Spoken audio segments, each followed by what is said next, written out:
Welcome everybody to this 5-6 playoff between Germany and Singapore in the mixed division. This game represents the culmination of years of preparation for the athletes on these two teams. And everybody likes to finish a tournament on an odd number with a win. My name's Cole Fink, and joining me in the commentary box for this game is Katie Locke. Welcome, Katie.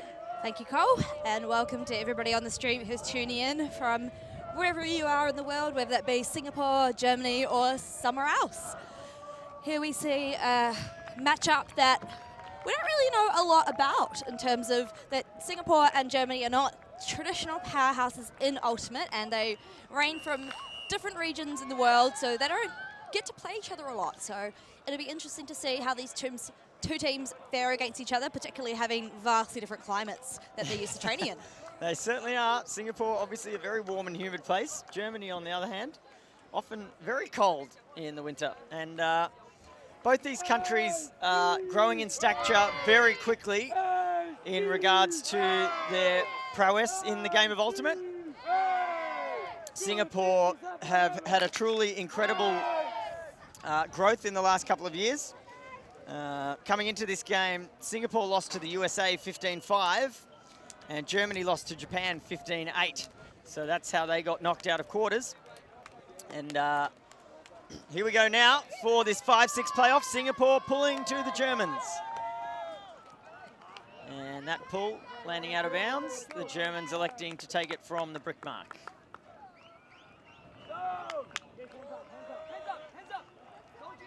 Singaporean defense sitting up in a zone early on.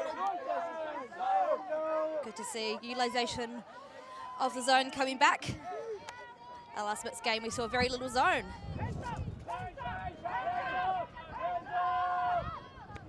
So, Bernal with the disc here. I think we've noticed a bit more zone in the mixed game than we do typically in the single gender.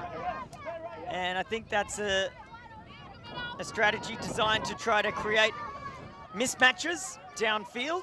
We can see the Singaporeans using their women up the front here, doing a very good job setting up a wall. And the Germans looking for a way through.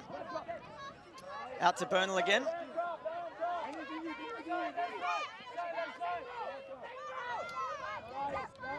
Jacobson, the spirit captain, and we've got a turn. Singapore having a very short field to work with. However, being on the sideline, they need to be careful not to try cram it in the crime hole, as they say, and clutter their end zone. But we can see that they've set their stack over quite far on an angle to try and create a lot of space to work with. And there has been a travel called, but no stoppage. The players continue to make waves as we swing around, getting the handler movement between Lee and Sharma. Ing with the disc now. Ing and Sharma working together. Travel is not a stoppage, so just quickly redress the position and continue play. Ing and Sharma making sure that they're... And now we have had a stoppage. Yes. There's been a discussion between Sharma and his mark. Hartig from Germany, and Sharma to Lee. Now the Germans looked like they were sleeping on defense there, Katie. They just let that cut out the open side, and they looked at each other after the score as if to say, what are we doing? So the Singaporeans leaped to an early break, and that puts them in good stead for the rest of this game, because they're now coming out on defense again, this time with the wind predominantly behind them. Yes, they'll make a chance for a double break a lot easier than otherwise with this strong down upwind motion that we have coming through Perth today. And similar to how it has been the last couple of days, so there has been some days with a bit more crosswind, with teams trapping on one sideline where the disc is blowing up to. Yeah, we can see the flags in the background of this shot here. You can see the Perth flag waving proudly, and it's blowing very much right to left, which is the same direction that it's been blowing all weekend, really, all week, I should say, as the Germans come out for their second offensive point. And they've uncorked Jonas Beck, and it's D'd expertly by James Poe. Oh, great layup bit there by Poe to save a flying early disc. He's trying to find the dump. He's got Lee, and he swings around with forehand to Lee. It's just too far. Germans get another crack at offense. So, oh, that's a nice looking upwind strike, and it's brought in. Levin Widenroth is the goal scorer. The thrower, I believe, was number 7, Malte Vosch. And that's now equalised our scores. So the Germans, after a very nervous looking opening point, where they coughed up the disc quickly and then let the Singaporeans march in for the score, have at least managed to hold that crucial upwind point, and they have the opportunity to force a turn here on the Singaporeans, who will now be moving it upwind. The Germans, of course, with a pretty significant height advantage across most of this roster over the Singaporeans, though the Singaporeans do have a couple of tall players, Katie. Yes, and it is some challenge that the Asian countries often pose when they're facing their European, North American or Australasian counterparts, is the height disadvantage, particularly the Japanese, but they find that they can expertly work through that with quick movement and smart decision making. Let's see if the Singaporeans can do the same. The pull goes out of bounds at the back of the end zone on the full. That's the Singaporean handler electing to take it from the brick mark. Meanwhile, if that had rolled out of the end zone after landing infield, he would take it from the front of the end zone instead.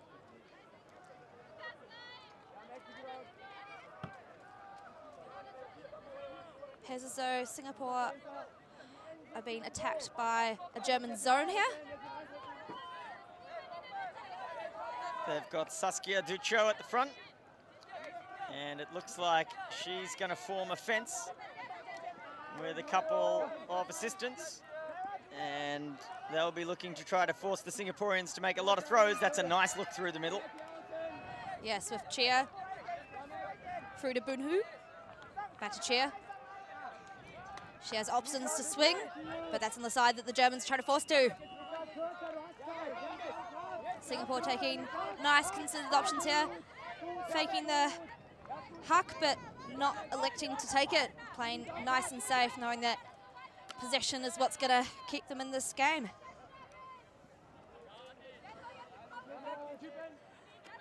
Finding gaps. Nice look through the gap, yeah, Katie. Great look through traffic there from Yi Hong. Swinging around to Tan.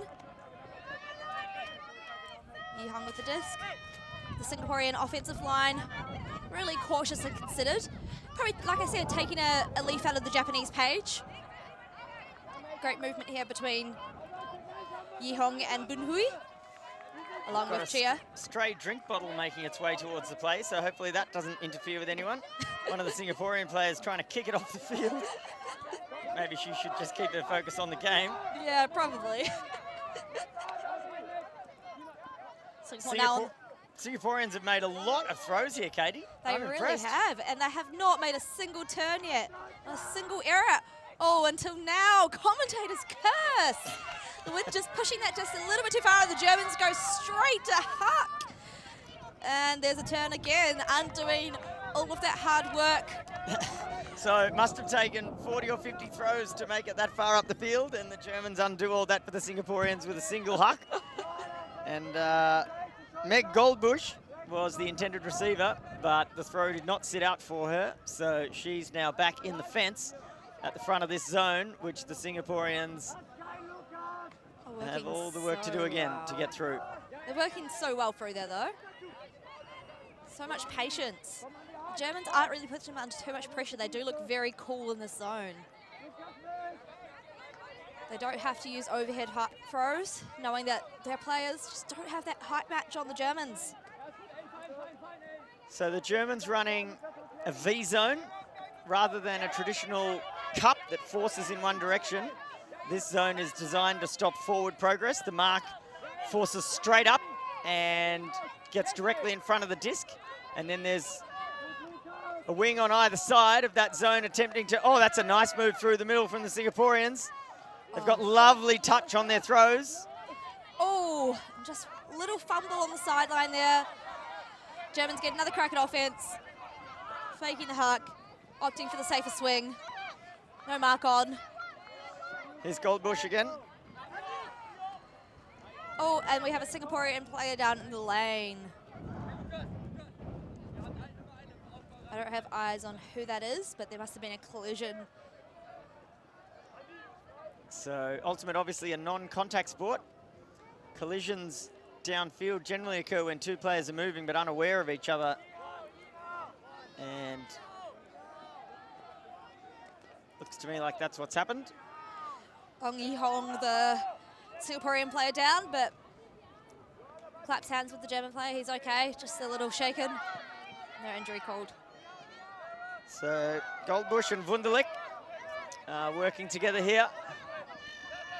And Wunderlich's throw gets a bit too much air underneath it. Quite a few different people with an opportunity to snag it, but it's hit the grass, and the Singaporeans are back on offense. Not for long, though. We're really grappling with the commentator's curse today, aren't we?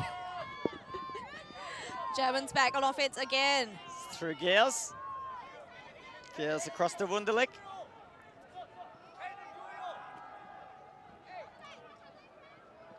I'm expecting to see a few layouts from Wunderlich. His jersey is very dirty. Looks like he's spent a bit of time horizontal. And that's a great look to the end zone, and well read by number 12, Ellen Jacobson, the spirit captain of this team. She was careful to keep her feet in bounds, and the Germans have managed to force a break back on the Singaporeans with the assistance of the wind. And the score now is 2-1 to Germany. We're back on serve.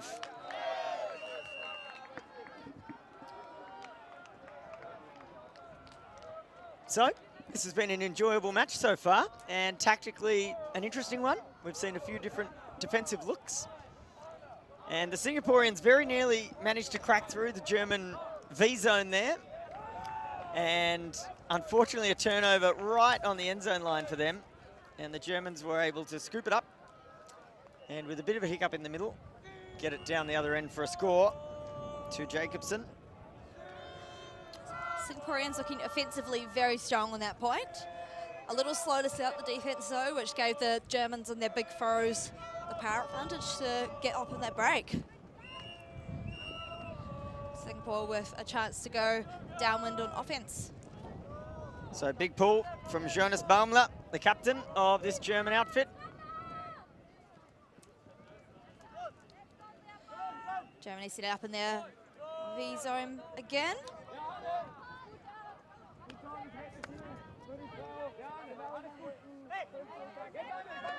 Moving it through their handler group. Poe with the disc. He finds a great gap through to Sue. Back to Poe.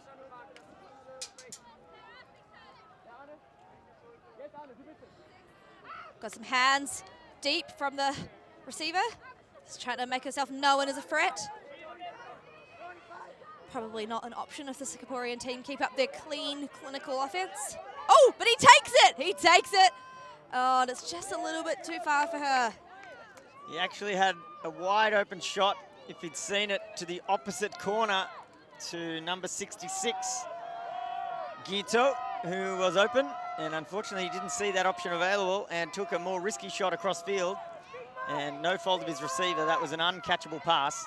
So now the Germans with an opportunity to try to break again.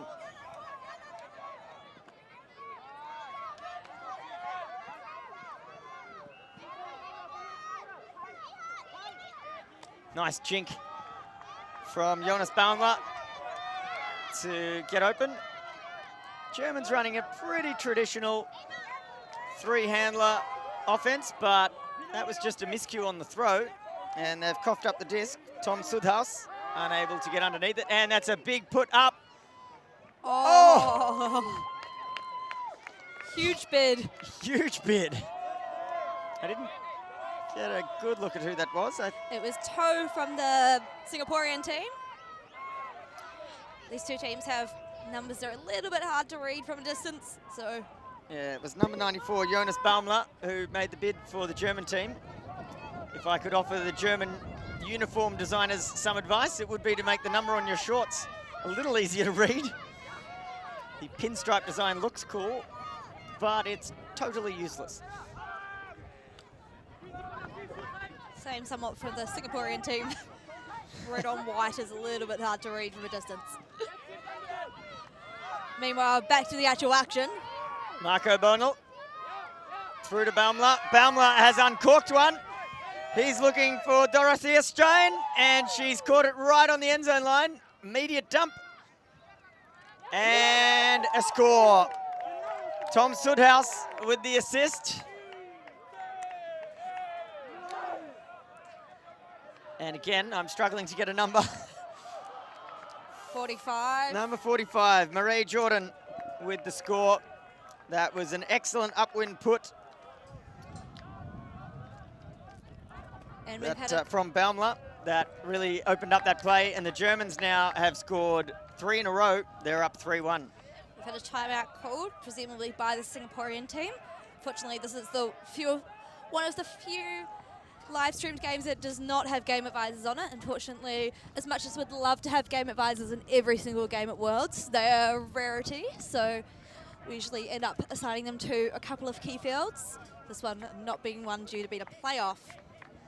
So a quick thanks to City Toyota in Netherlands. They have provided a bunch of vehicles to help us put together this event. You can imagine the logistics of an event of this size are pretty considerable. There's a lot of tents, a lot of staff, a lot of equipment to be moved around, and City Toyota have done a wonderful job in providing a number of vehicles for us to use to get the event set up, and it has worked superbly as we see a replay of that wonderful deep shot from Baumler that secured the score for Germany. Thanks again for that replay, City Toyota in Netherlands. If you're a Perth native and you're looking for a car, I can recommend a Toyota. Got a Hilux myself. Meanwhile, I'm a Suzuki Swift driver. Little buzz box. Yep. Love the buzz box. So if you're looking for a Toyota, get down to City Toyota in Netherlands. They're just down the road from this event, and we thank them again. So the Singaporeans, after an absolutely perfect start to this 5-6 playoff, have suffered something of an early match collapse following that, and the Germans have managed to take control of this match. They've scored 3 goals in a row. Let's see what the Singaporeans can do. Of course, the disadvantage for them now, having given up that downwind offensive point, they've now got a much tougher task of scoring moving upwind. Indeed. The wind coming and going, making it quite unpredictable, and a throw that will work in one point, it's not going to work in the next, so the players have to be so mindful of what's happening at the time. We have a very deep pool that rolls out. This time will be taken from the front of the end zone. So we've got 4 women on the field for each team in this point. There is a gender end zone each half, where the team at that end zone has the choice to choose between 4 women or 4 men on the field.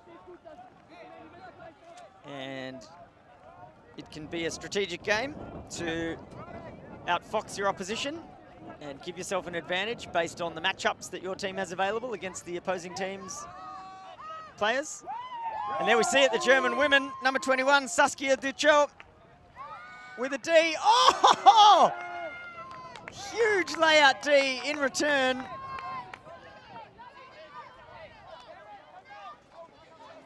That was number 99, I think, Shua Bunhui.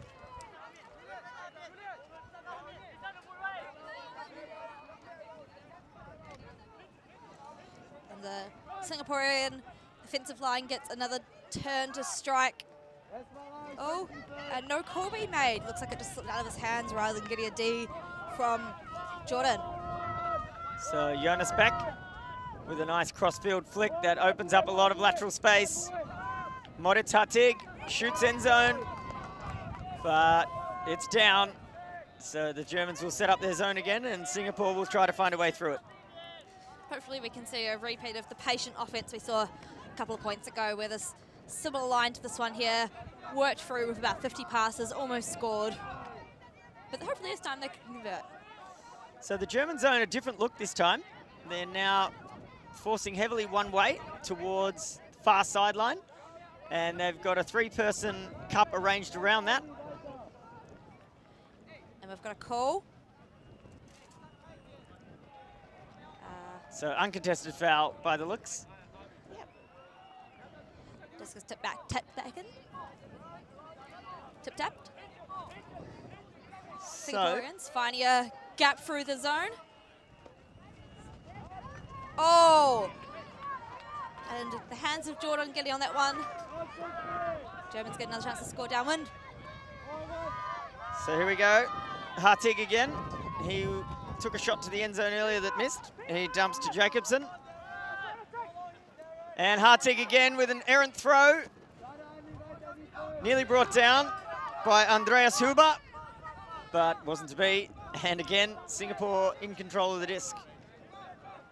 Oh, and we get an early huck, but that is coming right over our camera. So when you're going to huck upwind, you need to send a very, very, very stable disc up, and that one curled from an inside out to an outside in very quickly. Jacobson working with Jonas Beck. They're going to share the disc around until they see an opening that they like. Beck's got one now. And a bit of a misread from Huber, his intended target. Yes, that one just floated right over his head there. Singapore resetting again. Oh, and we get an early huck from Yi Hong. Receiver, Boon Hui, unable to reel it in. Yeah, great D from Beck. He read that early and elevated himself to get the D as Jacobson launches to the end zone. Oh! Looks like a call. There was a reasonable degree. Yep, we have a foul call. Thank you for the use of hand signals. There did look to be a reasonable amount of contact on that. Yeah, on the replay, that looks a pretty legitimate foul call to me. The Singaporean defender did a good job to try to get up to that disc. Unfortunately, he caused a fair bit of contact as the disc arrived. So let's see if the players are able to come to a resolution. As Katie said, we don't have an unlimited supply of game advisors at this event. They're a relatively new addition to the WFDF scene, and we are training up many of them as we go. And so this game, without a game advisor, looks like a contested foul has been reached. And the players have done well to resolve that pretty quickly. As I say, on replay, looked to me a relatively clear foul, but that's not always obvious to the players involved. So contesting it and sending it back, this stays in the hands of the Germans, seems like a reasonable outcome to me, Katie. Yep, I agree. And that's the great thing about the rules of Ultimate, is that if you can't decide on the outcome of a play, it just goes back as if it never happened.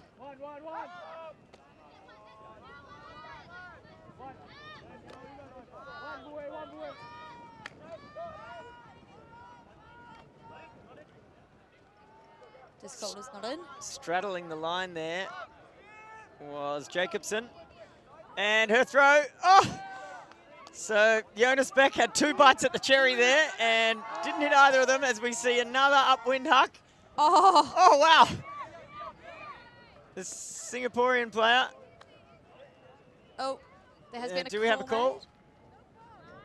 made. Yeah, the Singaporeans were waving from the sideline as though there'd been a call, but there hadn't been. So I think with a quick disc check, we should be back in play. And there we go. Well done. These players utilising their use and knowledge of the rules. So Foster and Beck, those two have shared the disc around a lot in this German backfield. And first a miss. Misses her intended target, Marae Jordan.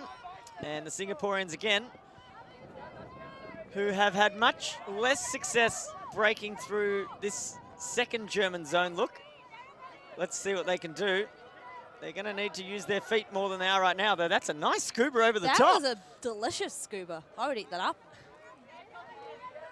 As did Yi Hong when he caught it.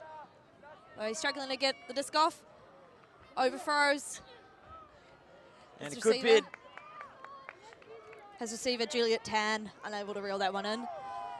Goes for a run, gets on defense. Germans with another chance to extend their lead. So Jonas Beck again. That's a nice little flick into the space behind the initial cuts, and Marae Jordan scores the goal. So the German machine rolls on.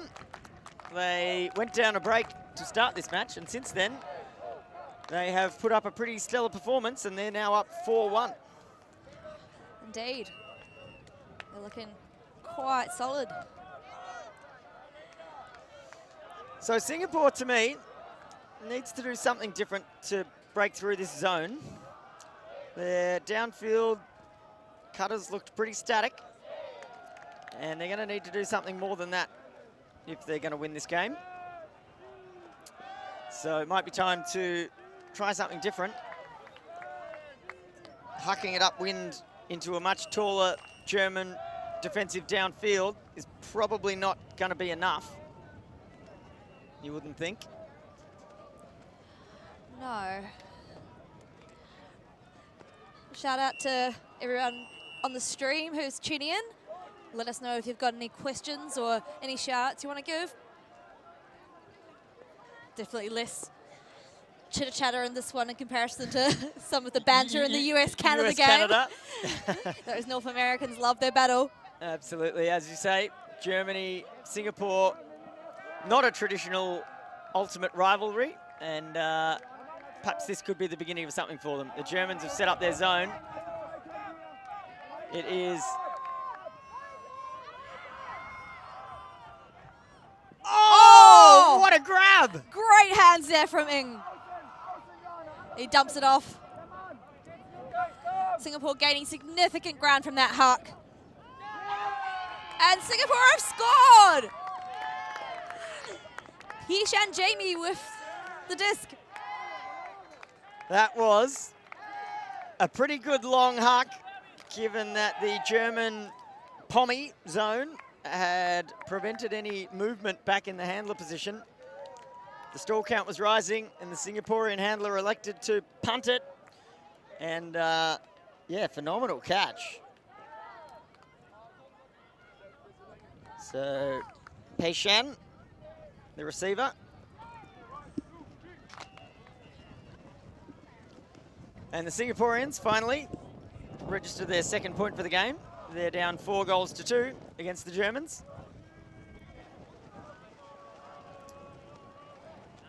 And as we said, this is the last game of the tournament for these two teams.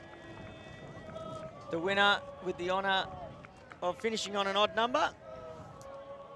They will take 5th place.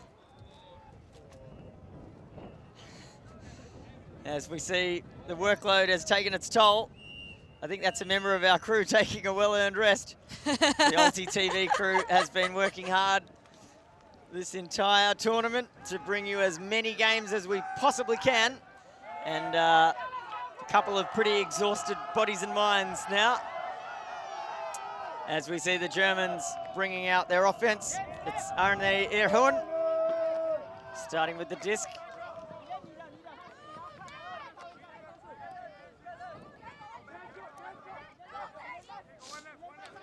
Singaporeans playing that zone again.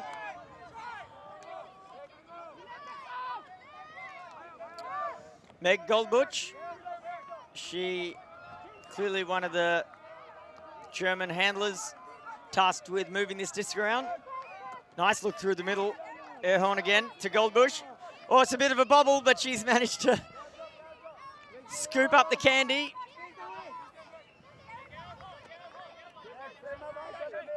So the Singaporeans set up in what we would typically call a pommy or a fence. So they have one player on the mark and then 3 arranged behind them, trying to create a barrier. But the Germans have found a way through, and they're very close to the end zone now. That was a straddle. And as so often happens, you do all the hard work and just get a little bit too keen right at the death. And that very last throw, beyond the reach of the receiver, and it's a turnover. Germans having plenty of time to set up their zone here. Just going quite far out.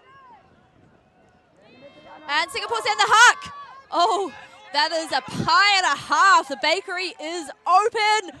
Oh, good grab. What a grab from Lee. Fantastic.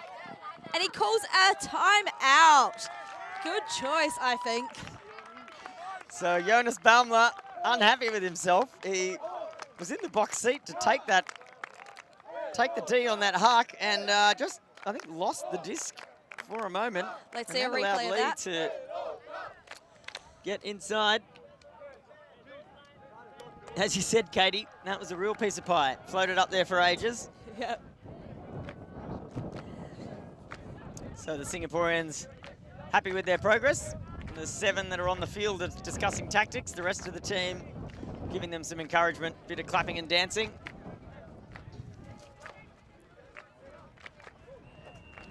And we'd like to say thanks to Coles Supermarket in Subiaco for all your support. It's a new store down there in Subiaco, so if you're from Perth and you're in the Subiaco area, please head down to Coles. They have generously provided us with a bunch of funding to run this event. Of course, a World Championship, bringing in people from all over the world, game advisors, officials, and costs a lot of money to put on an event like this, and Coles have been kind enough to help us out. So thanks, Coles. Get down to the Subiaco store if you're nearby. Thanks for that, Cole.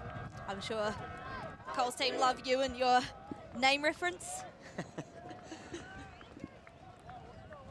We have Singapore City up in an interesting offense look. Yeah, it looks pretty messy ahead of the disc. I wouldn't describe that as a common offensive look. No. When you're staring at the end zone. So maybe they've got a set play they're about to throw. It's almost like a V look. I have no idea what's going to happen. Me neither. Everybody in front of the disc. There's no reset handler at this point. Perhaps the player to the northwest of Lee is going to be there as a swing and then cutting deep as well. Let's see. Oh, we get the reset to Tan. And there's been a pick. No surprises with that crowded space.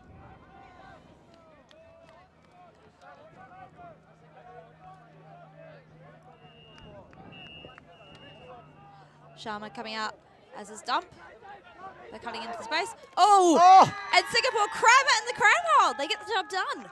That was a very tight hole to put the disc through, and the German defender with a wonderful layout bid attempt, and he's a bit slow to get up. Looked like it hurt him a bit when he hit the ground.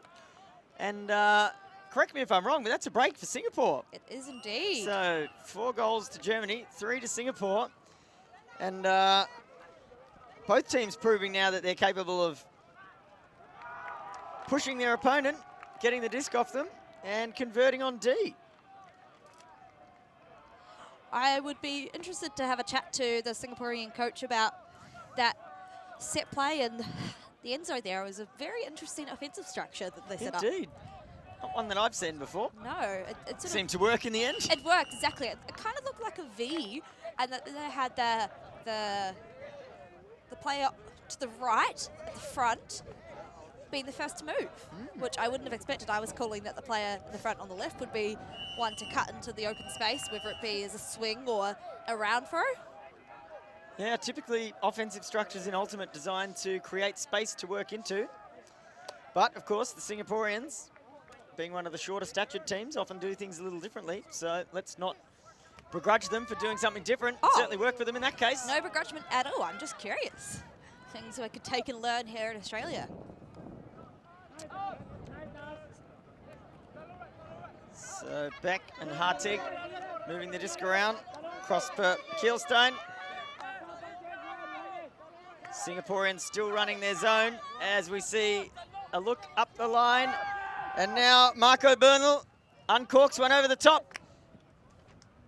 And Ellen Jacobson actually unimpeded by the defender there. I think his movement managed to just put her off and she was unable to make the catch.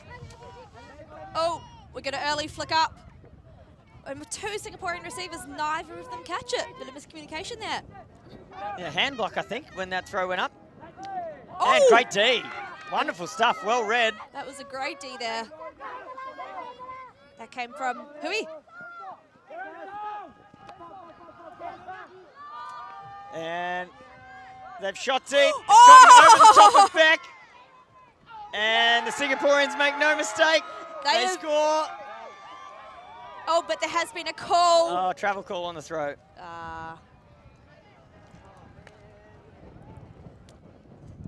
So presumably that was on the long throw that went up. I would say so, considering the players downfield have stopped. So in theory now, as we take a look,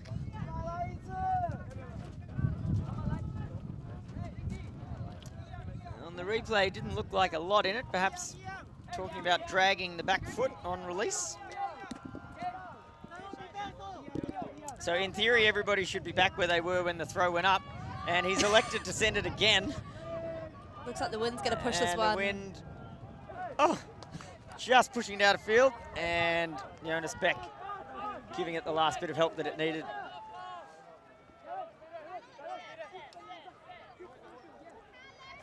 Singapore sitting up in their zone again.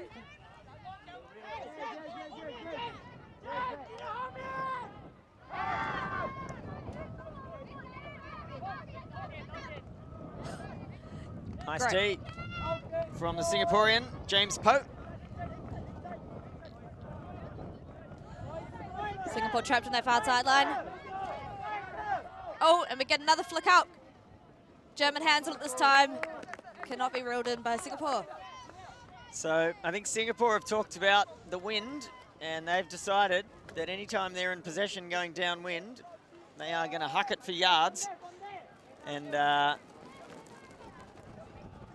so far, anytime they've had the disc short of half field, they've punted it. Basically, even when they don't have a particularly open option downfield.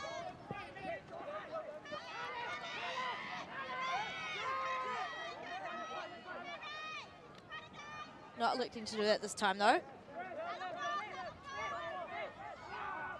So German offense. Bernal sold a good fake there. I would have bought it. And he's thrown a thick huck directly to a Singaporean player. Poe getting his hands on it. Considers his options. Sends it over the cup, but too far for the hands of Tiao.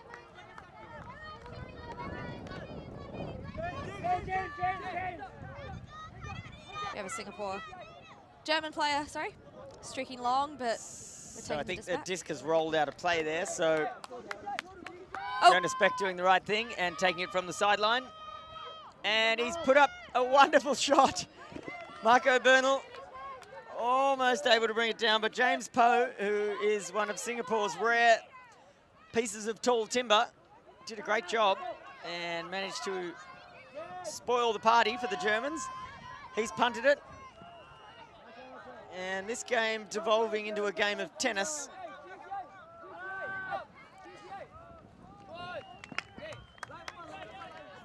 Well, for yet another turn. Singapore with a chance to close out this point, get the triple break. Germans setting up that familiar Pommy zone. That's a better look from Singapore. That's what they need, quick disc movement. Work the angles, move the disc laterally. Poe finding a nice gap, swing round. Through to Tiao. Losing some ground, but getting a safe option.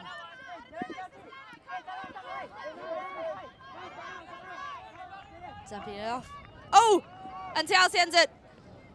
but red with such grace from Beck as he picks up. So the Germans through Jacobson and Beck, who are two players seemingly entrusted to work the disc a lot. That's a nice look from Beck. He's found a big hole through the middle there. Hartig back to Beck. Beck's got Ellen Jacobson moving deep, and his crossfield blade.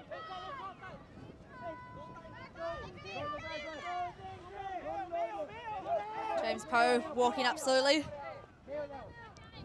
giving the Singaporean plenty of time to plan their cuts. He finds one very quickly. Tiao. To Lee. Lee on the sideline. Cramming it in.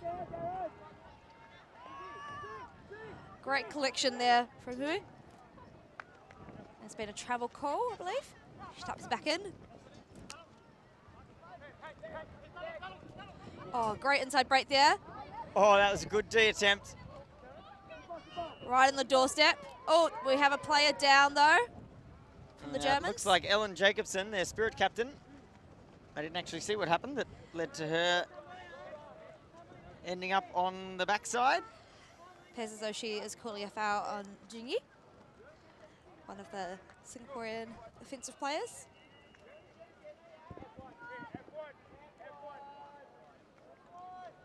Bit of discussion going on. And the disc is about to be tapped back in. Dumped off. Really think about their options, Singapore here. They know they really need to get this break. Oh, with another player down. Yeah, clash of knees there, I think, between those two players. Singapore opting to swing, go with the safe dumps until they have a really safe inside option. Yeah, got to admire their patience and decision-making here as they finally put it in. Bit of a bobble. She let out a little squeal as the disc got out of her hands, but eventually the goal. And that was from, just waiting to see her number. I believe it is Chia Jingi. Number 15, I think. Yes. Yep, Chia Jingi. So Singapore finally now doing what they need to do to beat this German zone. And they've turned it around. After taking an early break, they collapsed and Germany took 3 or 4 points in a row. Singapore now turning the tables again, and they've brought it up to 4 apiece. As we see this disc movement from the Singaporeans, and really they look their best when they take their time and choose their options, and that was a great bid from the German defender to try to cut that off, but it wasn't enough, and Jingyi gets on the scoreboard for Singapore.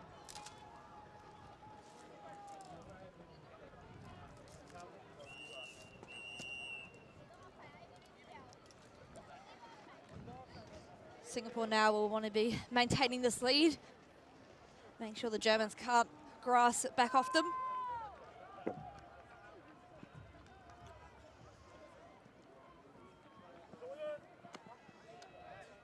So Baumler, the captain, he's playing a lot of points on offense. Sudhaus with him. Back to Sudhaus now.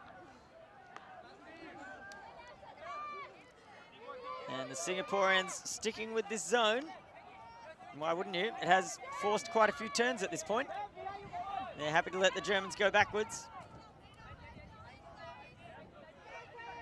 And hope that by forcing them to make a number of throws, they eventually force a turn in exactly the manner that's just occurred. No throw is 100%. There's always room for execution errors. Oh, Nicely towed in. great deed there by Kevin Lee. Grab the line. Through to Sharma. Sharma sends a flick. Oh, and it bounces and bobbles. Singapore players can't read it. Germany gets another chance.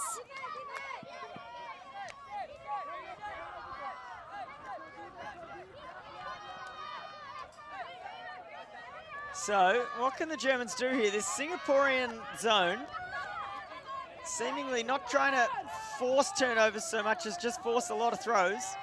And they're hoping that the wind or a simple execution error will be the thing to upset the Germans. So far, that's tended to work pretty well.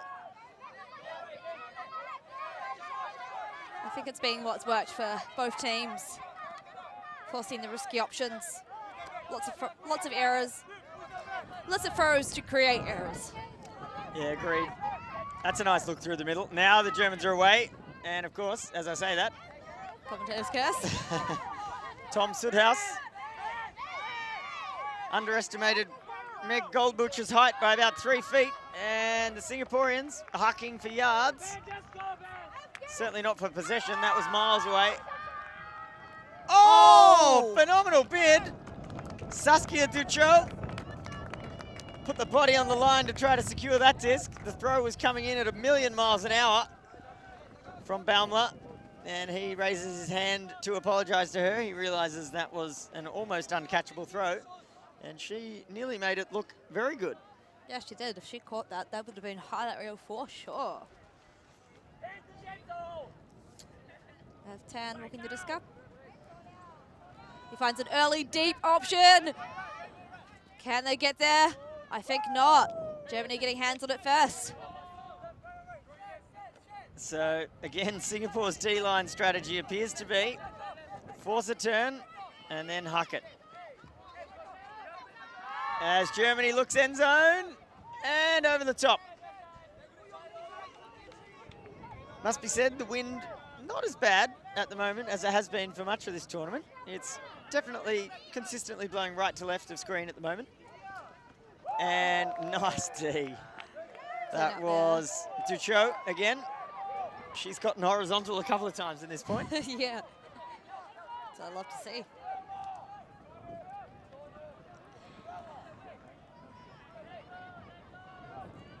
More layouts than a Hawaiian Kentucky tour.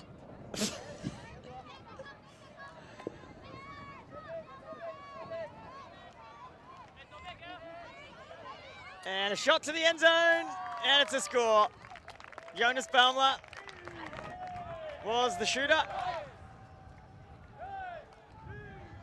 Germany have managed to comfortably maintain that point, edge ahead of Singapore, 5-4. I think it might have been, yeah, it was Marlene Mueller, the receiver, who found an open space. She could wait for that disc, and the Germans are up now 5-4.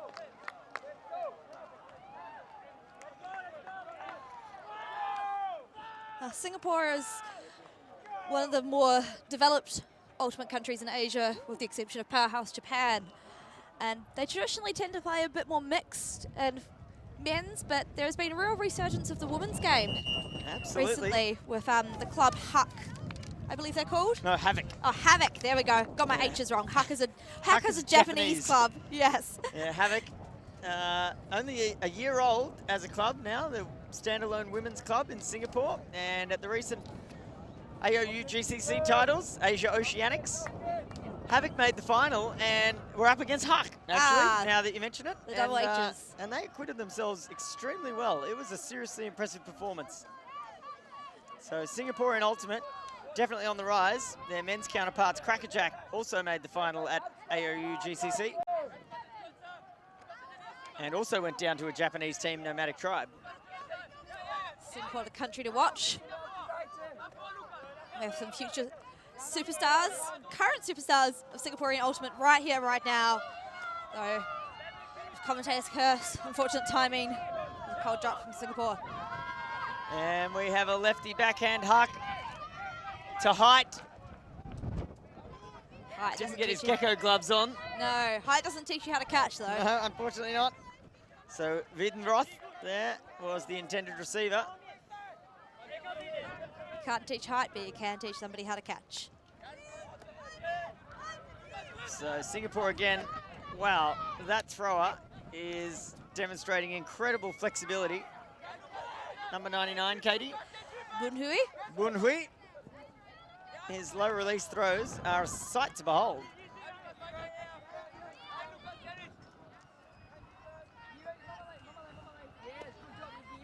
Great crossfield movement there.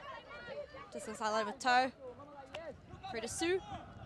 Back to Bunhui. Key handler on the offensive line. Oh, fortunately we had a drop from Toe. This wind making it difficult to get your mitts on the gloves. Yeah, the wind gust really picked up right at the moment as he was releasing that throw, unfortunately, as Voss, the lefty on the German team.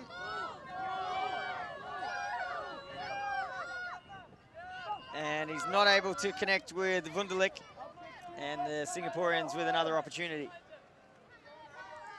Singapore want to punch this one in to make sure they stay in parity with Germany.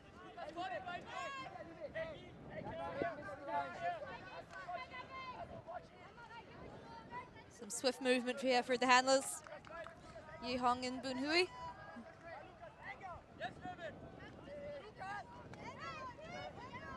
Working with Cynthia Chia.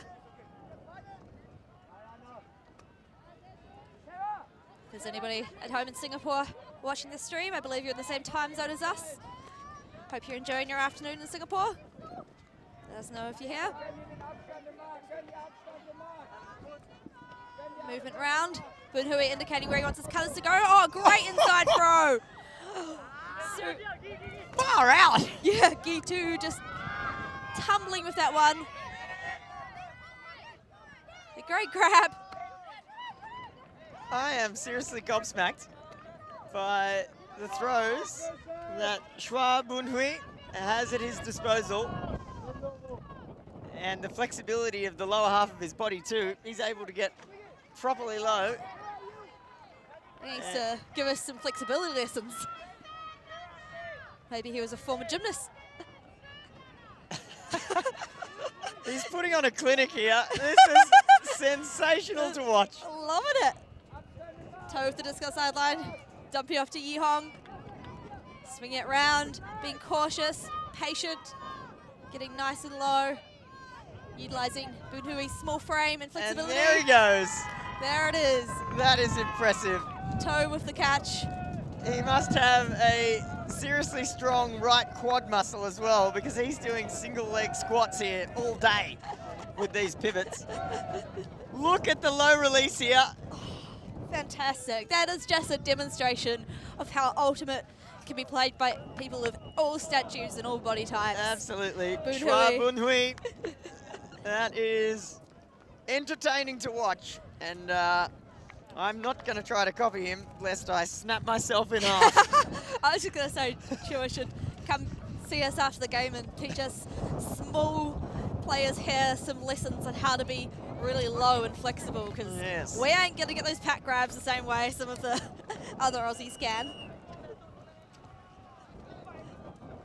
So, Singapore drawing level again, and the Germans started this game on offense, so despite the fact that we've had many, many breaks each way, the teams are effectively trading.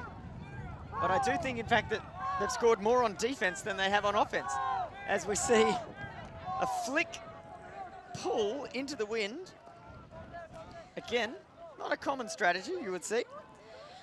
We've just been told in the stream that Hui Fang should be in the commentary booth. If they're here, tell them to come see us, and we'll let some guest commentary join us potentially, or even a sideline interview with some insight into the Singaporean team.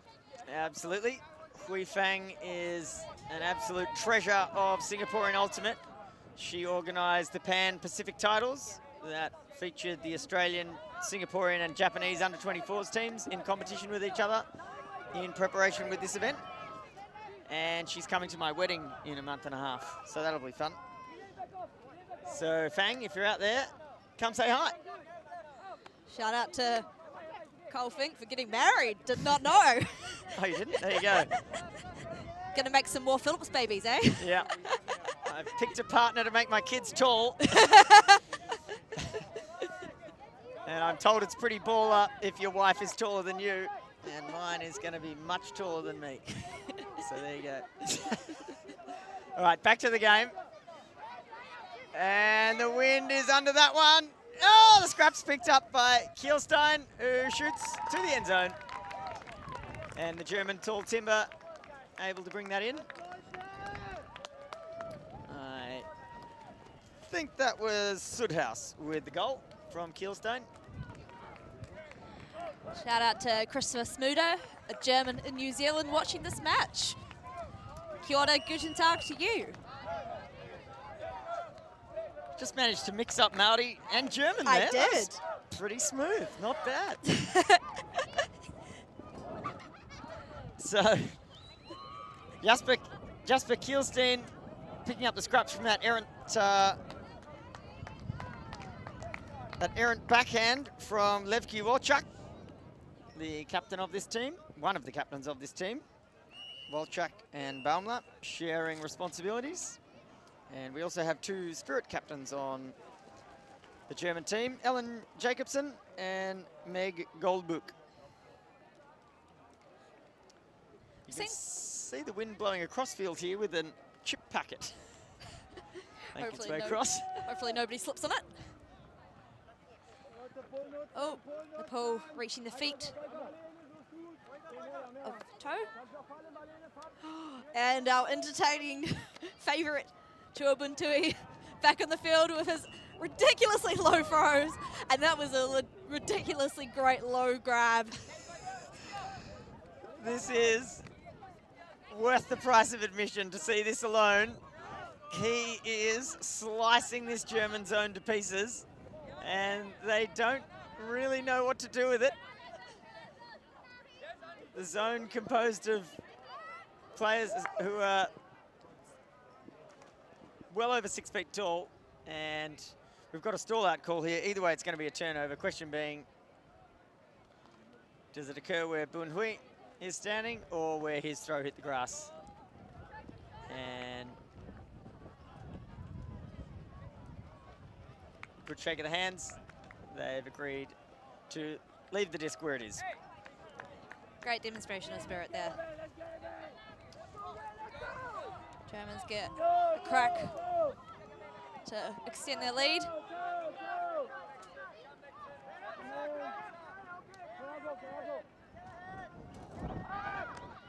Nice dump pass there from Voss as they send one deep. And the Singaporeans macked it for a moment. I thought maybe Andreas Huber was going to get a second look at that, but they've successfully got it down to the ground. Kenneth Su said, not today. Not today, oh Germany. So the German Pommy set up once again. And we've seen a deep look. Picked off by Beck.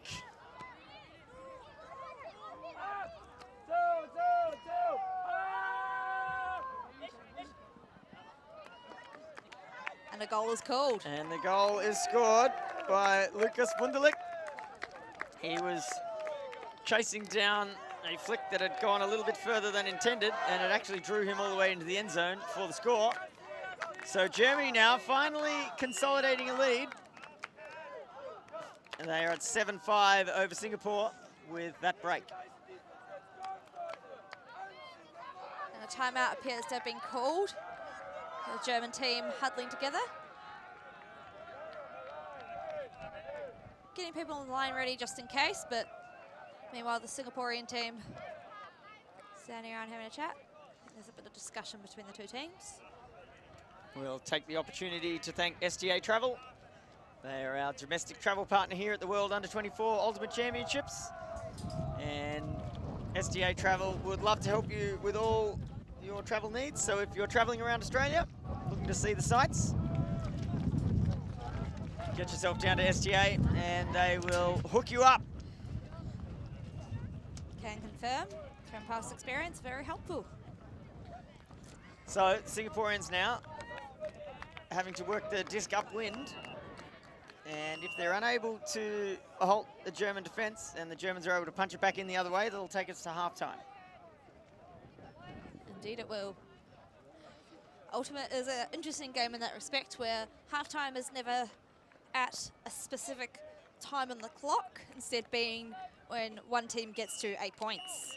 That being said, when it's a game of a point cap of 15, which most WFDF events and Australian events are, there's some tournaments in the world, though, that use different point caps of either 13 or 17.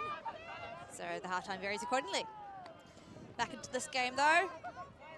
We have our favourite, Boon Hui, on the disc for this upwinder. That's just show favouritism, but I want to call him Ninja. He's just so sneaky on the ground there, getting around those German legs and finding beautiful holes like that. He finds Sue. He's working really lovingly with Tan. Made some great movement there. Back to Yihong. Thinks about his options. German zone looking a little bit looser at this point. It's not preventing the Singaporeans from being pushed backwards on the field, though. So the Germans now have still got their zone set up, and it looks to me like they might be choosing to assassinate Boon Hui. Yeah. Nope, they've let him go. He's open again. So one of the strategies that you can employ in a zone is to play zone against the team with the exception of a single player who you play a matchup one-on-one defender on. It's called assassinating, and the idea is if there's a single player who's really driving the offense, you try to tag them out of the game. And at this point, I'd be thinking about doing that to Boon Hui if I was the Germans. He is a phenom. And I think it's working as well. The Singaporeans really struggling to get movement up the field here. He's been really patient with it, though, using the full width of the field, but they've lost significant yardage by being pushed back here. Swing it around to Tan. Finds a hole. Nice look. Great look.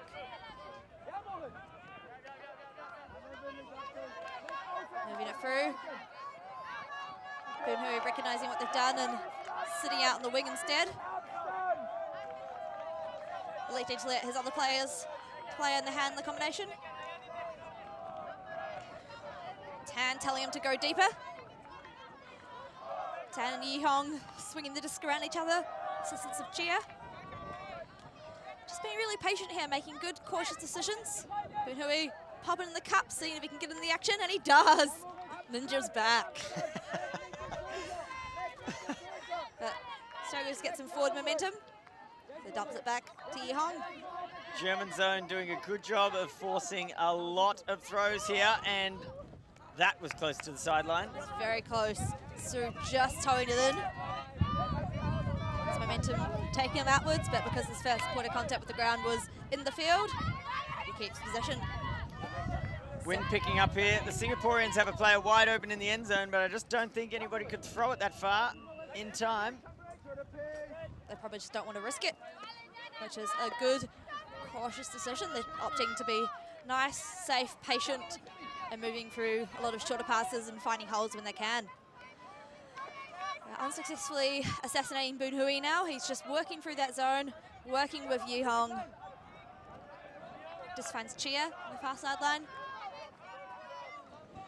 The Singaporeans have thrown a phenomenal number of passes without an error, and short passes are more dangerous than they look. They often have very little rotation on the disc, which means it's unstable. It's easy to bobble it. And they need to be careful not to do a handoff, which looked to happen in the Japanese v America women's game the other day. There's no minimum distance that a pass has to travel, and finally a mistake made. That was a bit of a push pass into the wind, and it's failed. Yeah, there's no minimum distance that a disc has to travel, but it can't travel zero distance. You have to let go before your receiver touches the disc. Exactly. It's Ultimate does have some elements of netball, which is a sport which is quite popular here in Australia and some other Commonwealth countries such as New Zealand and the UK. But one of the things in netball is that you must pass the ball at least 1 metre, otherwise it's a short pass. But that does not apply to Frisbee. No, in fact, in Frisbee, it's legal for one person to have their hands in the pancake catch around the disc while the other person lets go, and that'll do it. So Singapore, again, hucking for yards, and it worked because they've definitely gained some yards with that German turnover. Yihong, sorry, picking up the disc. Boon Hui coming up the wing, electing that as a safer position whilst Assassination is on. Allowing his other players the opportunity to handle. With that combination of Chia, Yi Hong and Tan again. The other players still being active. Oh, and we get a... Scoob. And connected. Yep, Sue. Sue throws the Scoob. No, Sue receives the Scoob. Oh. And we get a blade around, but just does not sit right. Boon Hui doesn't have every single trick in his bag, apparently. Germany with another chance at offense. So Levin Wiedenroth has just sent himself to the end zone, the deep space, and why wouldn't you when you're as tall as he is? And the Germans moving it down the far sideline, and a drop there from Jana Baumgart. I think she spent that one before she had it. She was thinking about the next move before she secured possession of the disc. So Boon Hui to bring it back in play. Great movement here from Singapore, but there has been a call on the throw.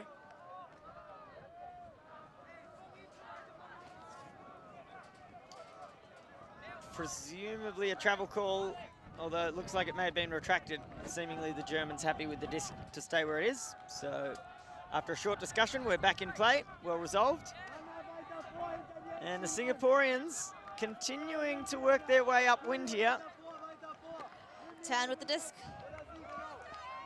They gain some momentum. Oh, and he puts a flick around. Oh, almost reaches Boon Hui, but he just can't get his mitts on that one. Very difficult for her to catch. So the Germans again, undoing all the work the Singaporeans did to move that disc upfield. Wiedenroth with the disc.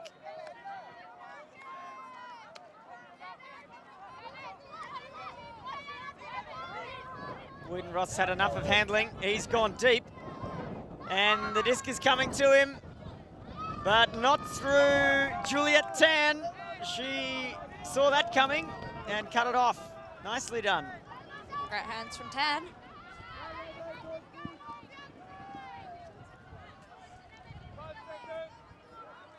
So this point starting to develop into a bit of a marathon.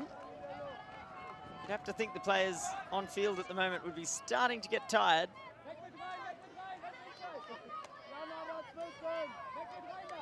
Singapore with their patient offense hoping to tire out the Germans. Boon Hui with a nice low throw, finds Chia. Thinks about her options. She dumps off. Swings around to Tan. Through to Chow.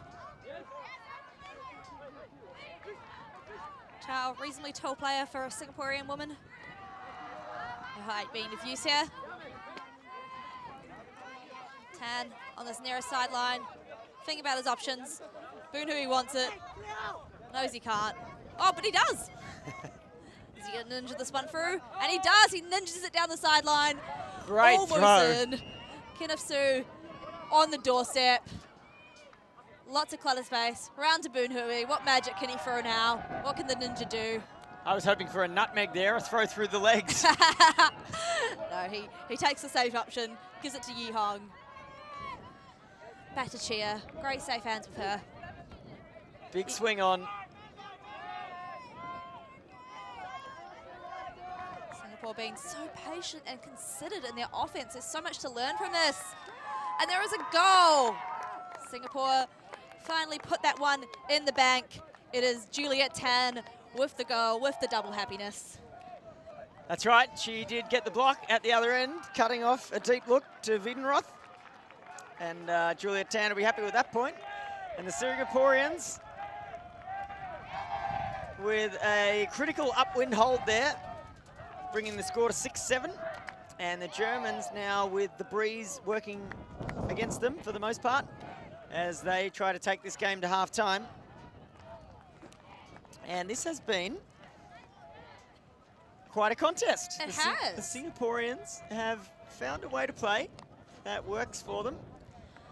And the Germans haven't yet really been able to utilise their height. No, No, they have not. And it's interesting, you generally feel like if a team is holding possession for that long, you generally in your head, you think that they're going to be ahead, but Singapore is still behind. But I think they've been playing the slow game, and that's the reason why. Like they have been just a prime example of cautious, considered, short field offense. Yep, totally agree, Katie. I'd love to see more of that played in Australia. Yes, Australia tends to be a kind of bomb-it style offense. People like to jack it in the Aussie style. So, Cool. I think the German player just stood on the foot of her mark. All sorted now though. Back into play. nice little lefty backhand through the gap there. Another one. Lefty backhands all day. Oh, another great D. Great D from Pishan. So the Singaporean women are contributing on the defensive side of the disc a great deal at the moment. Oh. And not able to secure it. Just bouncing off the hands there of Yazid. So Baumler finds a good look through the middle to Steen.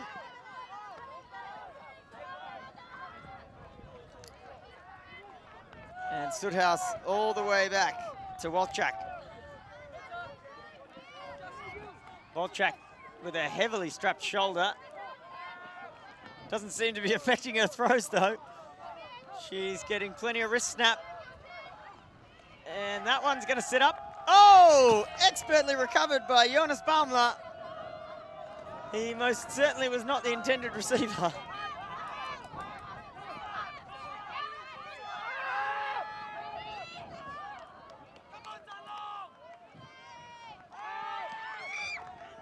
And Walchak has thrown a goal. And the Germans take half, 8 goals to 6. In the end, just a single break being the difference, even though I think the Germans took 4 breaks off the Singaporeans, and the Singaporeans took 3 off the Germans. And now the Germans have gotten themselves to halftime in the lead. They're currently in control of this match, 8 goals to 6. 70 minutes into this game, meaning that we're just under 30 minutes away from time cap. I doubt we're going to see a game to 15 points, Cole. No, it doesn't look like it, Katie. I think the wind certainly slowing this game down. We saw a number of long points with plenty of turnovers. So perhaps the final score here might top out at 12 or 13, perhaps. I know myself, I've seen games that have, of 100-minute length, have still only reached a score of about 8 or so, purely just because of the wind being so ridiculous.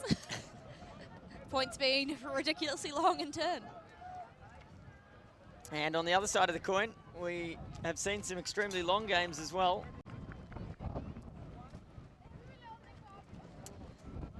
As we see a look at some of the scores here from the first half.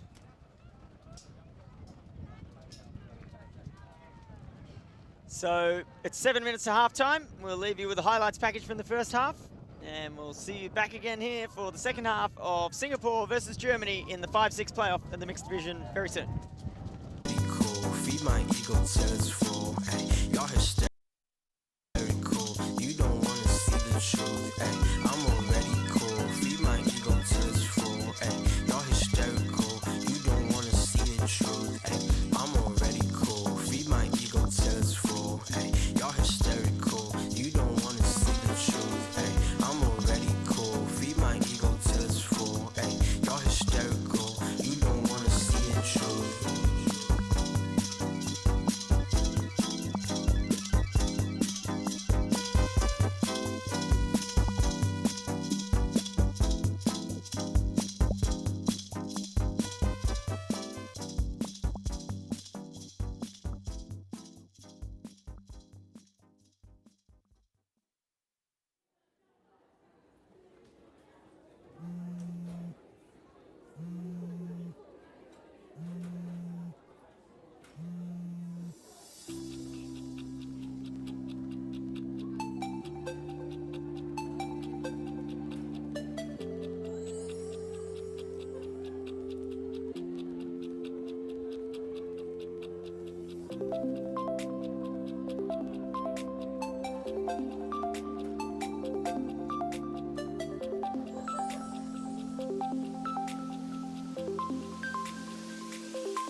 Welcome back to the second half of this 5-6 playoff between Singapore and Germany.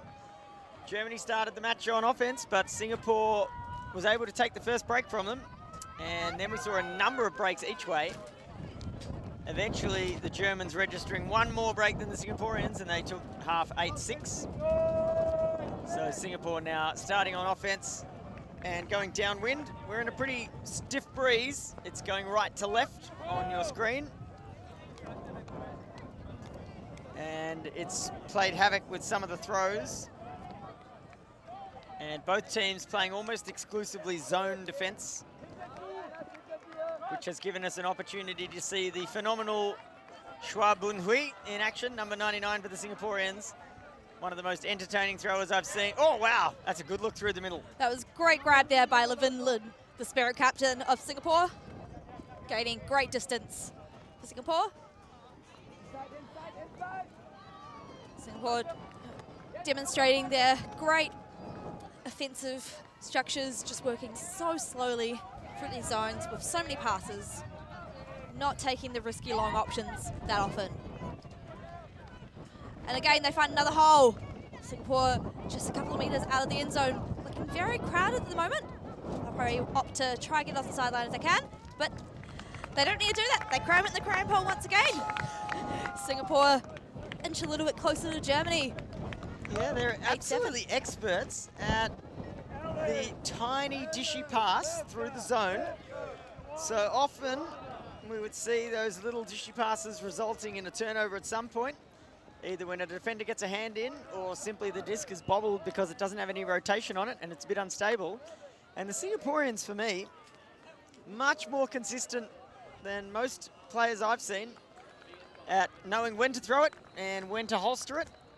And they're really good at having crashes come through that cup and force the German defenders to move. And if they don't receive the disc, they open up a hole that the thrower then puts it through to another Singaporean. It's been pretty impressive.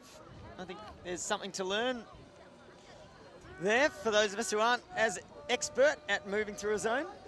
Interesting to see the Singaporeans work it through. Definitely. I'd love to take a lesson in zone offense from the Singaporean team. Now we'll get a chance for the Germans to show their German style zone offense. So here they come through Wojcik, and she's got it to Erhorn, who is now faced with, oh, what a layout grab. And unfortunately, Moritz Hartig, who managed to lay out and grab that hammer. Upside down throws are a lot harder to catch single-handed than discs the right way up. And unfortunately, he was that pumped up by his grab that his throw went awry. And that one's got a lot of air under it. Oh! Oh! Almost reeled in by Lane Wan on the last bid, but she can't get to it. So Jacobson now. That's a nicely measured pass over the top to Sudhaus, I believe it is.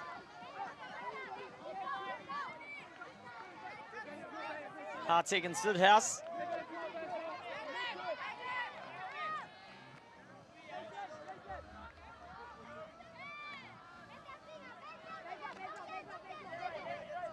Scuba over the top. Lands in the lap of Wiedenroth. And the Germans have made good progress through the zone there.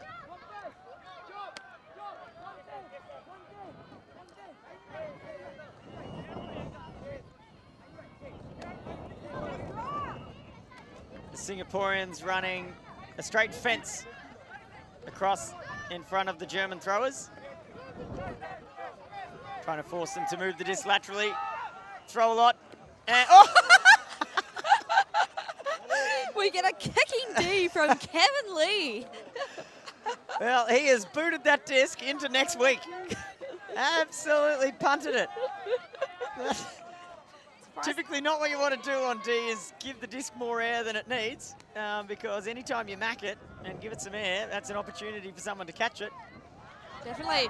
And we see a highly speculative backhand huck upwind.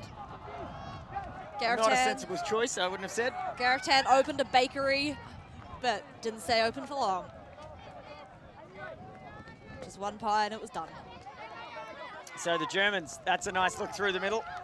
That's Joanna Erdmann to Wiedenroth, and Wiedenroth now setting it back to his handlers, who are looking to pick away through this Singaporean fence. Nicely recovered by Wojcik.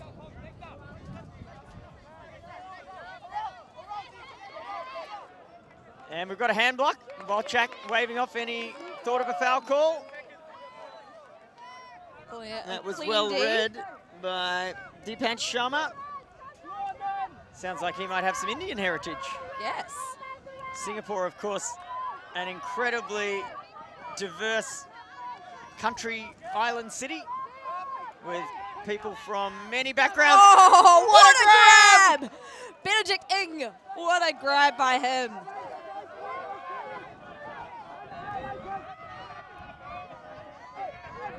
A nice little roly-poly from Kevin Lee.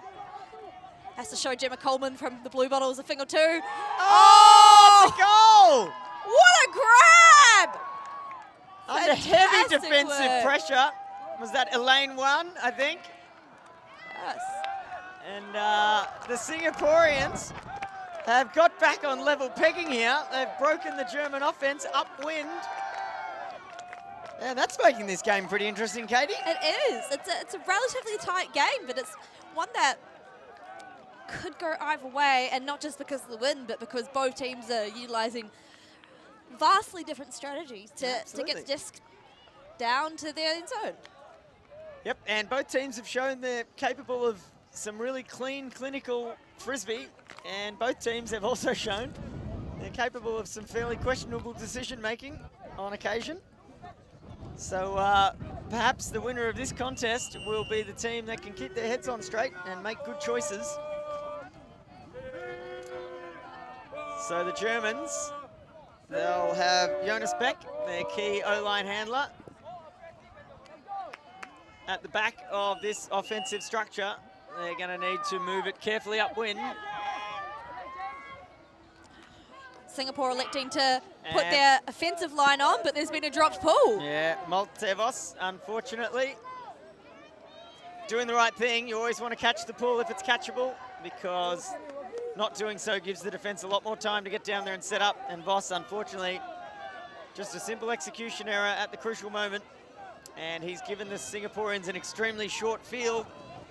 As short as it can possibly be, I guess. They're going to be on the end zone line. Pretty much. And they have the opportunity to take the lead here. They do. Good thing that Singapore put their offense line on. Dishes it off, finds a swing. Safe in the hands of Xia Jingyi. And the Singaporeans love it. And why wouldn't they? So Voss with an unfortunate drop. You'd like to see him get back on the next line. Anytime you make a simple mistake, you want the opportunity to redeem yourself. So hopefully he gets a chance to run back out there and show us what he's capable of. Fingers crossed. And there was a couple of people asking in the stream when the bronze medal match is coming up. Stay tuned, because that will be up on your screens in 35 minutes. The bronze medal game in the mixed division between Canada and Australia. That'll be a cracker of a game. So stick around for some more quality ultimate. But we've got some great ultimate in front of us here as well, determining 5th place between Singapore and Germany.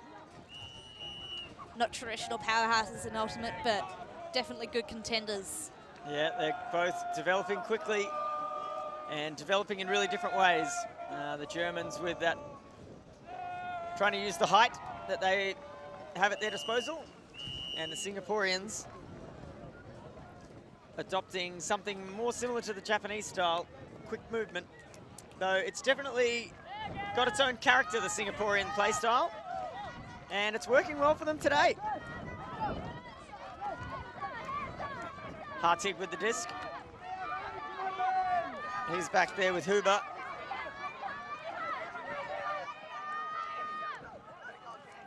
And another execution error. The Germans, I think, the pressure of the scoreboard starting to weigh on their minds. Sharma with the disc, centering it to Lee. Dump it back off to Sharma. The defensive handlers of this team. Getting lots of disc movement. Oh, and that is a great layout bid from Germany. Fantastic work under pressure. Yeah, that was a huge block. It came from Marlene Mueller, and she saved her team. Oh my gosh! Phenomenal. What a bid from Abdullah, number 92. And the Germans have uncorked a long one. It looks like it's going to sit. And it's actually sailed on the wind, and Marco Bernal unable to reel that one in. Shout out to Nareni Abdullah, the Singaporean player who almost got the D on that point before. She shares a number with me. Fun fact. It was a great read. She saw the huck coming and got up for the block, and even with her small stature, unfortunately the Mac landed in German hands. Just been a bit of a discussion, perhaps a travel call. Just waiting for it just to come back into play, and it does. Oh, we're going to huck up from Gareth Tan, swinging back around, and just picked up by a German player. Yeah, And Julio Gers with the intercept there, and unfortunately then another execution error. So the Singaporeans clearly have agreed that they are going to huck this disc upwind, and Gers, despite not having eyeballs on that disc, able to affect the D. Got some significant distance at least for the Singaporean team to force the Germans downfield more. The Germans, of course, having the wind in their favour. Gers able to secure that disc after having a slip to start with, and then he's thrown a long shot. It wasn't sitting particularly flat, not an easy disc to catch, and Moritz Hartig couldn't secure it, and the Singaporeans, perhaps unsurprisingly, hucking it. That has been their play style when going upwind on D. If they get a hand on the disc, they, good travel call. That seemed reasonable to me. Mueller asking Sharma, I believe it is, to take a few steps back. Yep. And he's called a timeout. They're about 3 meters from the end zone. It's a smart decision by Sharma. They want to extend their lead here, make sure that they're comfortably up over the Germans with less than 10 minutes until time cap. Good to see that Gareth Tan's huck came off strong that third time lucky, but I think that, like you said, Cole, that was the game plan. He had no dump, he had no swing. His options. Just gonna get a clip of that. So that is a massive, massive layout D from Marlene Mueller. That was a phenomenal block. Put that on your highlight reel, Marlene. That was a ripper. That can go on her ultimate CV. Indeed.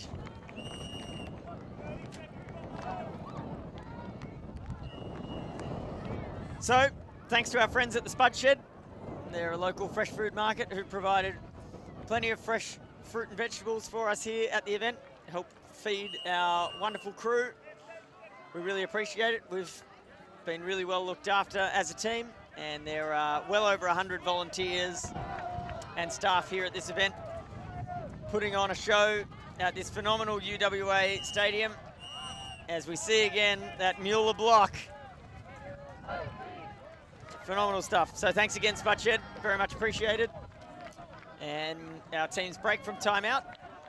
The Singaporeans will set up on offense. Katie, looks like they're going for their cloggy V look that they did last time. And the Germans, I can almost guarantee you have never seen a setup like this before, so they'll need to decide how they're going to defend it. Yes, it's the sort of thing that your traditional zones wouldn't really know where to set up, but it looks like they are still electing to go for their zone defense rather than a match. And it's been a violation. Player started moving before the disc was tapped in. German defender just confirming this is coming in, and it's live. Sharma swinging it off. So much clogginess here. Lee and Sharma just dumping through to each other, moving it around to Tan.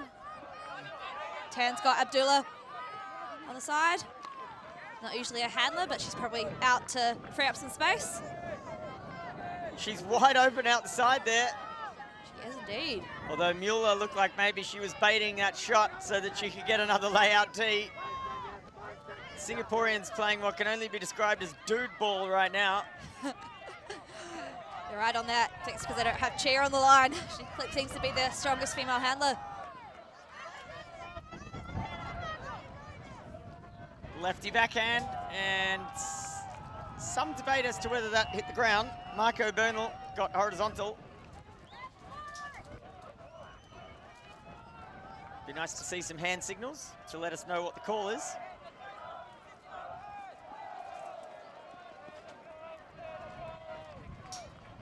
We may just have to ride it out until we can get it. Fantastic. So we've seen there Jonas Beck.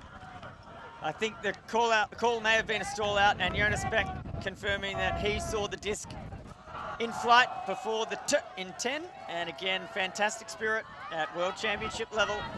As we see a miscommunication, and Beck is rewarded for his honesty. He picks up a D stat. Sharma. Oh, but there has been a And call. there has been a call. A pit call, but bit of discussion between the German and Singaporean players in the end zone. They're quite far away from the play though, so I don't think it has any impact. Miscommunication from the Germans there, putting the discount too low. The Singaporeans get another crack at extending their lead. Lee to pick up. Looks off Sharma. Let's go to Sharma anyway. But there has been a call, a stall out call on Lee. Yeah. I think possibly the stall count's a little bit quick here. That didn't seem like 10 seconds to me. We'll have our crew confirm for us later on, but in the meantime, Gears and Lee will have a discussion about this. So what can often happen is the intensity of playing defence can get your heart rate up and your excitement up, and that can cause you to count a little quickly. They've agreed on a contested stall out, which will mean the disc is coming in on 8. So they have just 2 seconds to move the disc on. And Sharma managing to secure that. I think that's a fair outcome. Didn't seem like the full 10 seconds that elapsed to me. Oh, the wind just taking that one. Oh, but we have a Singaporean player down. I think that may be Abdullah. She looks like she's been hit in the wrist. She holds it. Getting the team involved, bringing some ice. Get a replay of that D. Yeah, it was a pretty rubbish throw, and oh, looks like she might have got a cleat on the back of her wrist. So in the first part of that contest, she fell down, and I think, unfortunately, Meg Goldbuch's boot might have come down on her wrist, and can confirm that is seriously painful. Abdullah being subbed out by Anais Ang.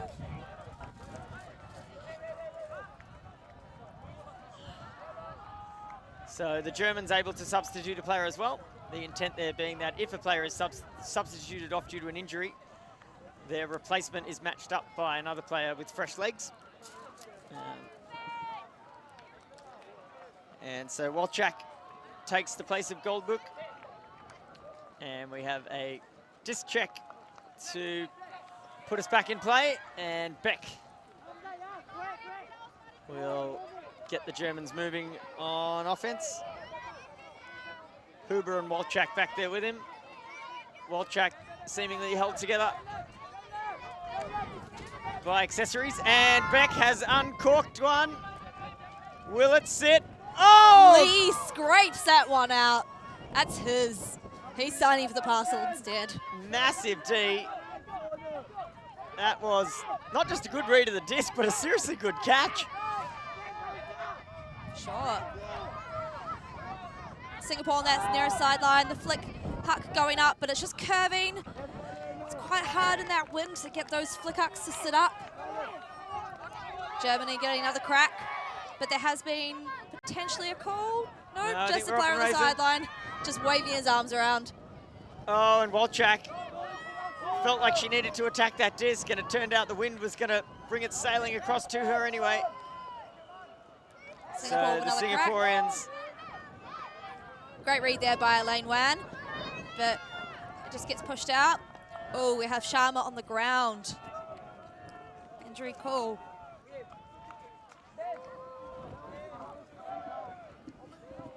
So Beck down there with Sharma. Hopefully Sharma's okay. He's had a really good impact on this game. He's been playing some good frizz. I don't think we have a foul call, just Sharma asking to take an injury sub. He's looking pretty unsteady, so I imagine perhaps an ankle or a foot. And Beck doing the right thing and assisting him from the ground. It's still a turnover. And Beck happy to stay on the ground.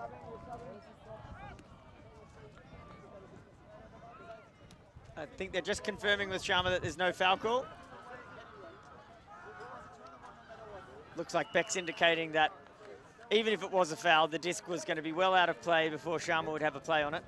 And so in that case, even if a foul is committed, if it doesn't affect a play that would have caused the turnover, then the turnover stands. So good spirit shown. Disc on the ground, and we need a ground tap from the nearest Singaporean to get us back underway. And Beck's going to pick up, taking the disc from the sideline.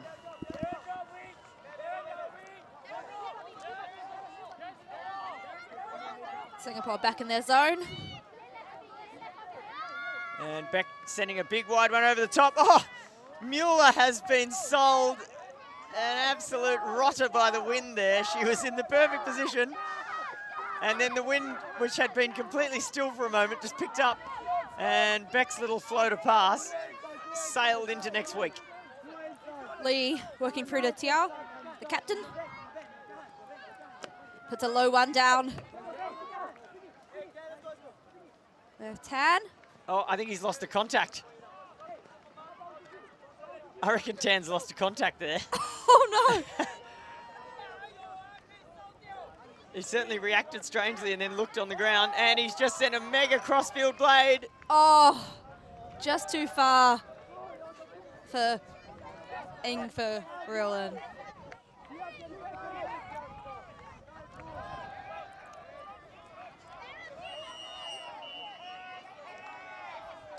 So we've just heard the cry of time cap. That's 100 minutes. So this has proved to be a very low scoring affair indeed, Katie. I predicted 12 or 13 might be the top score, and in fact, it's only going to be 10 or 11.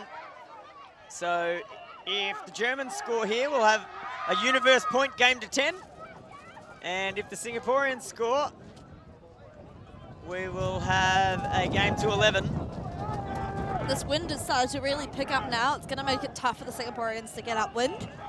Now the issue for Beck, I'm pretty sure his flick huck did not come back in bounds. Oh. And in that case, the Singaporeans are going to be able to take it from their attacking end zone cone. You're correct there.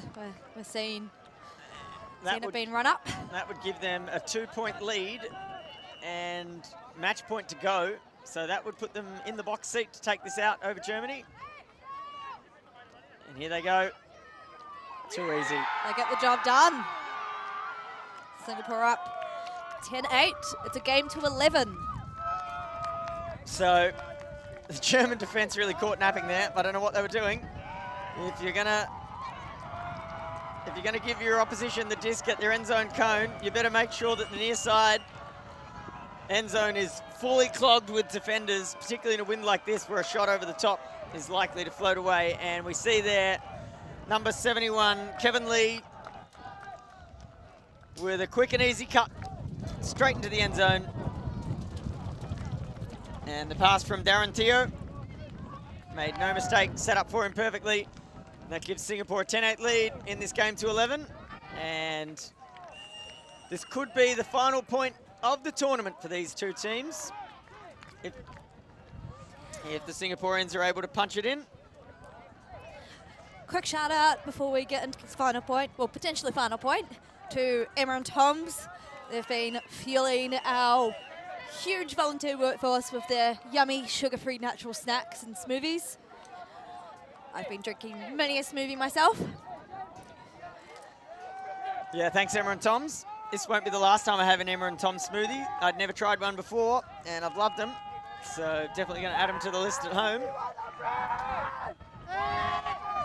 Singapore getting rowdy on the sideline to get their defensive line firing and ready for this point. Indeed, they're in full voice. So let's see what the Germans can do. They've got to go upwind, and it's sudden death, do or die now. The wind's getting very gusty here. Yeah, it's not doing them any favours, that's for sure. And the Singaporean zone making life just as difficult as it has done for most of this point, most of this match, rather.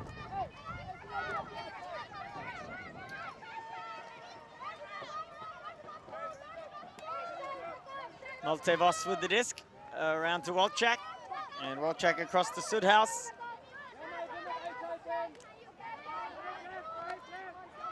The Germans have a player deep, and the wind just dropped for a moment. I wonder if maybe they would be well advised to just launch a massive huck, because they've coughed it up short field, and Singapore calling a timeout. James Poe cleaning up the scraps of that. Taking a well-advised timeout to potentially set up that V structure and punch one downwind for Singapore to take the game. So as we get towards the end of this tournament, I imagine many players here will be choosing to hang around and enjoy all that Perth has to offer. And HBF Stadium, which is just nearby here to the UWA fields, is offering some wonderful short-term memberships. So if you're in the area and looking for a gym, a place to keep yourself fit, maybe go for a swim, look after yourself, HBF Stadium has some great short-term deals for us and everybody involved, so get yourself down there, mention that you're a member of the Ultimate community and you're here for the World Under-24s Championships, and they will be happy to look after you. So, Katie, this could be it. The Singaporeans will come out and set up their own. I predict they're going to do that weird, messy V thing in front of the disc. And let's see if they can make something happen. Nope, it looked like something completely different this time. One thing's for sure, they need to stop moving soon so the Germans can set their defense. Does definitely look like the V's coming out. Yep. It's just a oddly shaped V, but we have James Poe with the disc, with his two male handlers to either side of him, a couple metres up the field. The female receivers, plus a male receiver in the end zone. There's been a violation. Somebody moved before the disc was tapped in. Poe thinking about his options. Players definitely not as clogged as they have been in those previous stoppages. Movement here between Poe and Lee. And a miscommunication. Singaporeans unable to capitalise. Germans instead setting a huge huck, and that's coming back. That's coming back 4 days. It's 2-on-1 though. Oh, Tom Sudhouse read that well, and he's managed to clean up the scraps. They're right on the end zone line now. Lucas Wunderlich with the disc in hand. Back to Walczak. Walczak across to Jacobson. And they've struck to the end zone and scored, and they've kept this game alive. Shout out to Tom Sudhouse with the D there. He understands the House of Soot. Just the Soot being an affectionate nickname that we give to big hucks here in Australia. Yeah, you'll often hear at Australian Nationals, stall count rising, you'll hear someone yell, "Soot it!" That means huck it, jack it, punt it, boost it. Send it long. Send it long. Now the Singaporeans, while having that 2-point lead here, well, sorry, 1-point lead here, they still need to work upwind if they want to get this game done and dusted here. If the Germans score, we're having a universe point game on our hands. Indeed. Hate to show any bias, but at this point, I'd almost be happy to see the Germans score this, take us to universe. That'd be an exciting way to finish this matchup. It definitely would be, and it would just show the incredible closeness and intensity of this match. And it's a sort of thing, if you're going to lose your final game at a tournament like this, go down swinging. Go down swinging. Go down swinging. Go down universe. As much as it's disappointing if you lose on universe, that's as close as you can get to a win without winning. Well, the best games of Frisbee are close games that you win, and in my opinion, the second best games in Frisbee are close games that you lose. Better than a blowout. We come here for competition, and these two teams have provided it for each other. The ball going out of bounds on the full. Ninja Boonhui to pick up. Germans putting on a clunky zone look.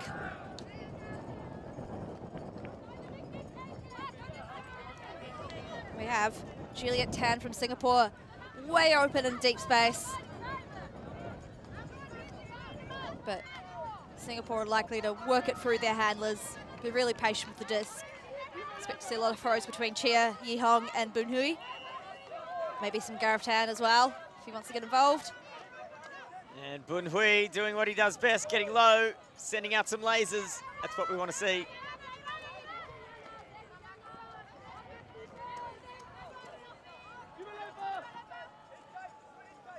Careful, considered movements here. Thinking about his options. Fakes the hammer. Stall count's got to be getting up there now. Oh, nice. Finds a gap through to Chia. Through to Tan. And Yihong.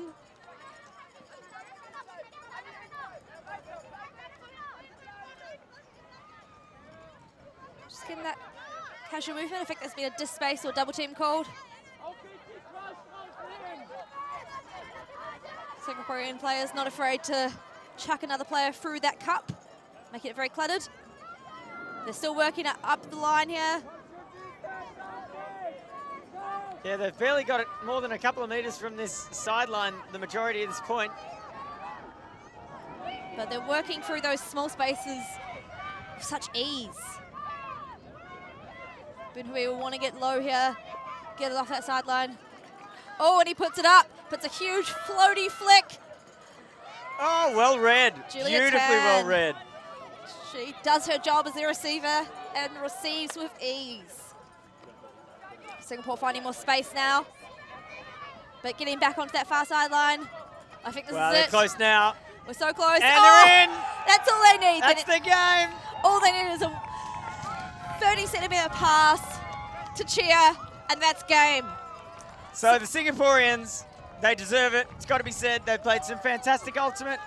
The Germans come along with a big, tall team of athletes, and the Singaporeans with their zippy little movements. And they've showed that with a completely different play style and some offensive setups that I've never seen, they're capable of playing some really good frisbee. And Bun Hui, the ninja, what a favourite for us.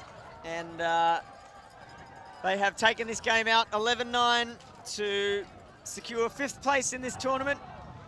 And congratulations too to the Germans. They've played well and they've secured themselves 6th position. Tune in very soon for the mixed matchup between Canada and Australia on the WFDF channel. Thanks for tuning in. From Katie Locke and Cole Fink, bye for now. See you later, guys.